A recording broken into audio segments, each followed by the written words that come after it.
My pregnant Sayel tried to move into my house without asking. Guess who got a lawyer instead? You ever get blindsided with a favor that's already halfway done without your say?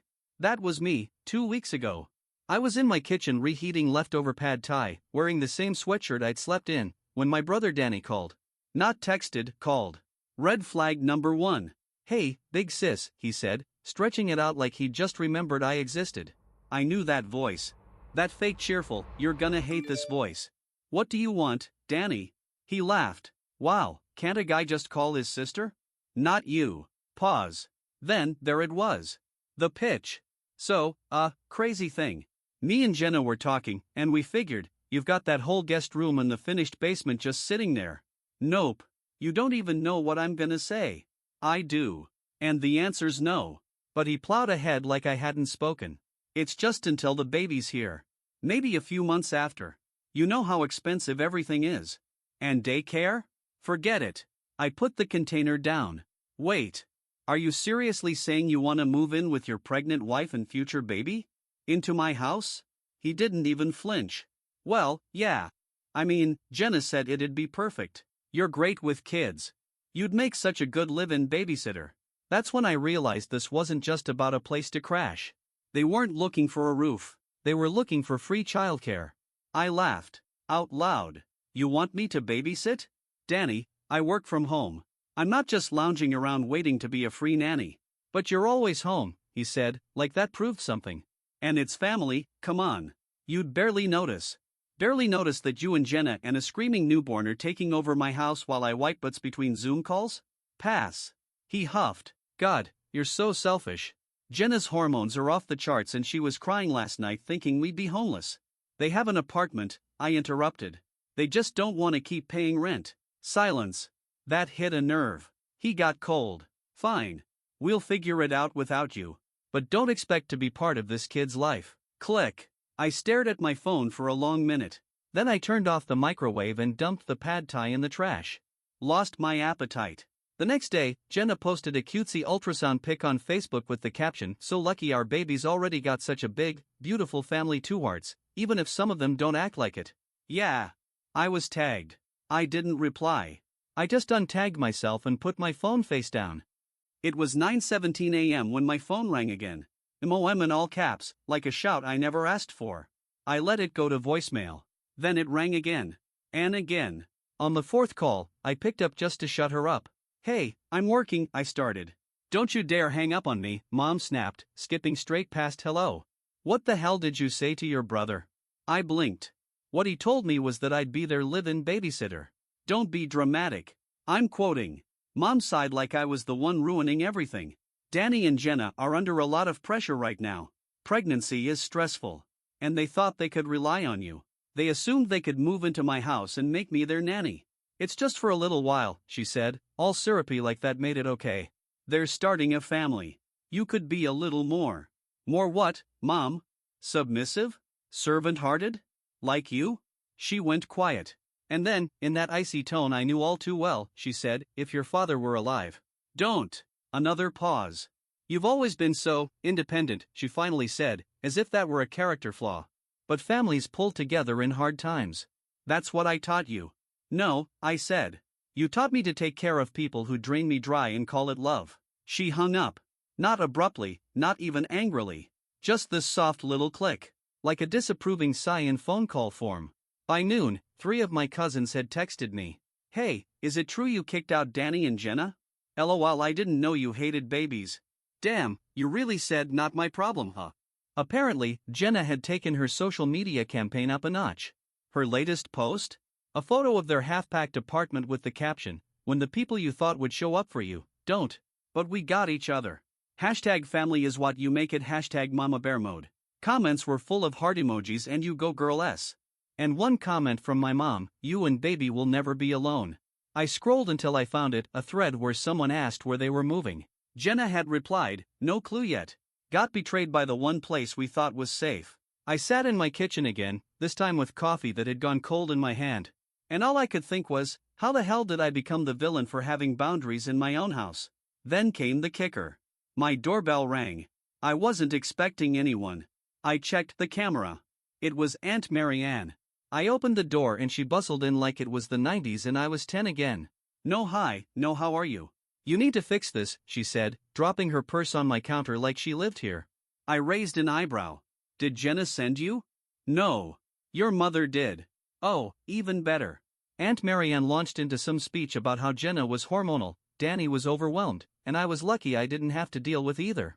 Then she looked me dead in the eye and said, "You'll regret this when that baby is born and you're not welcome at the hospital."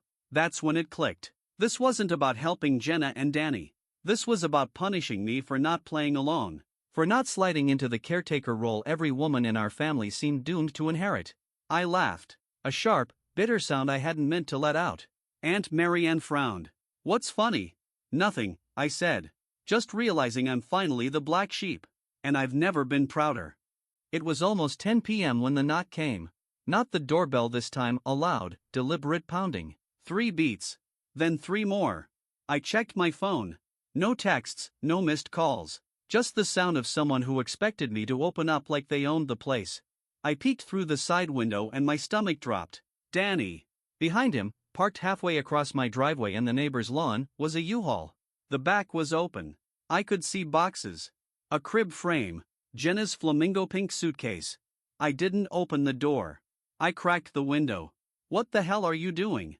Danny stepped back like he hadn't expected resistance. You weren't answering your phone. So, we came. We? As in, you think you're moving in? He looked at me like I was slow. We don't have anywhere else. You know that. That's not my problem. He exhaled through his nose, did this little laugh like I was being the unreasonable one. You really want your niece or nephew born while their parents are couch surfing?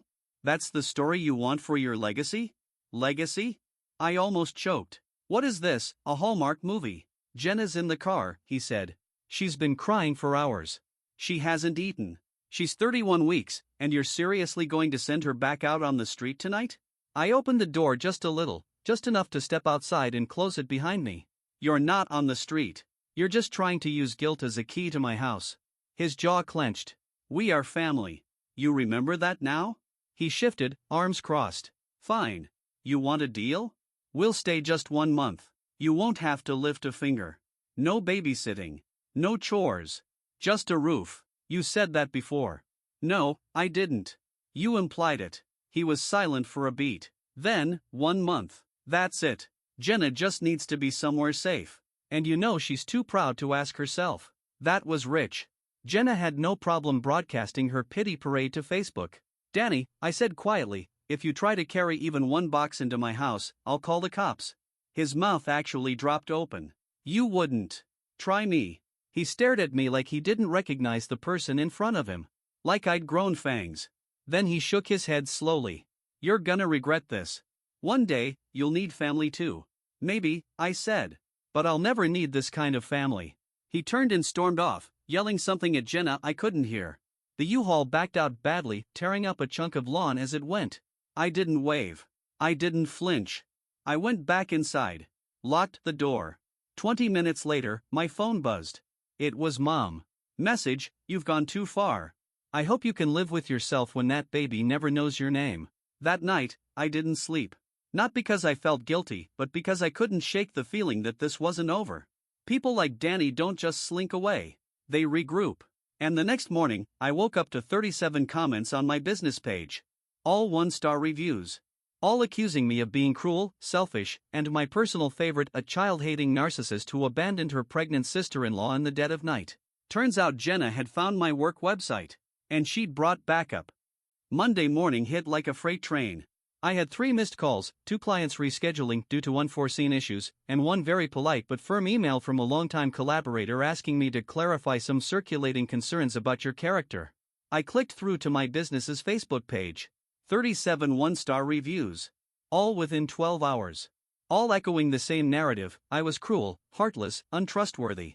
Not someone you'd want near children. Jenna's flying monkeys had done their job.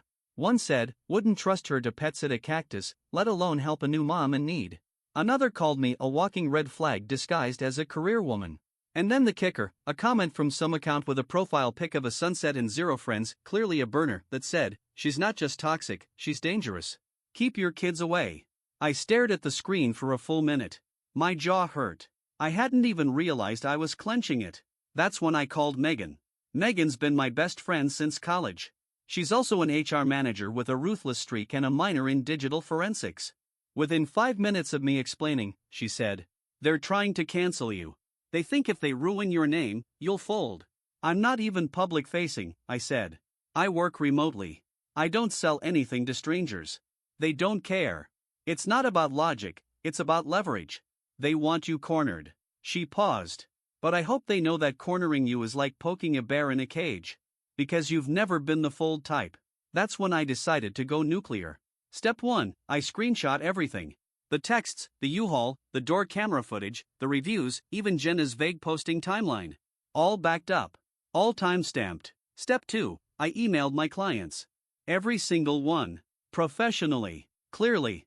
I laid it out. I was being targeted by family over a personal boundary, and I had receipts. I didn't grovel. I didn't beg. I documented.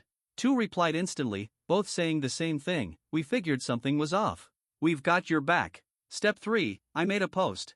Not a rage post. Not a sob story. Just the truth. I didn't name names. I didn't rant. I wrote. Sometimes family sees your independence as an asset, not for your own life, but for theirs. Sometimes they think your home is community property, and your time is theirs to schedule. Saying no is rarely graceful, and often met with outrage. But I said no. And I stand by it. If you've ever been guilted into silence, or shamed for setting a boundary, know this: you're not wrong. And you're not alone. It got shared 30 times in an hour.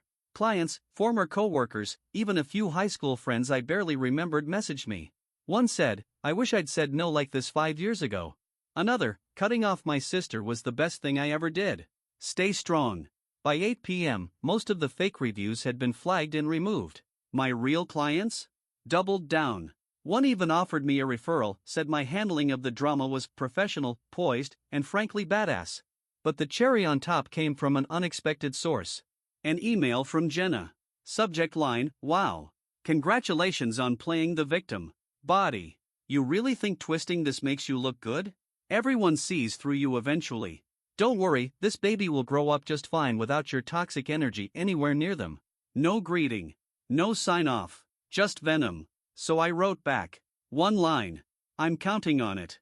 The envelope was thick, cream-colored. Embossed return address from a firm I didn't recognize. I stood at the mailbox holding it like it might bite. Inside? A letter from Jenna's parents' attorney. Not a lawsuit. Not even a cease and desist. Just a formal notice. Jenna and Danny were requesting that I refrain from contact with their family going forward, including all future attempts to establish a relationship with their child. No threat. No negotiation. Just the legal equivalent of being erased. I read it twice. Then I sat down at my kitchen table, folded it neatly, and slipped it back into the envelope. No anger. No panic. Just a strange, clean silence. And, honestly, relief. They'd drawn the line. So I grabbed a pen, scribbled one sentence on the back of the envelope, and dropped it in the trash. "Thanks for doing the hard part for me." I poured myself a coffee, opened my laptop, and got back to work.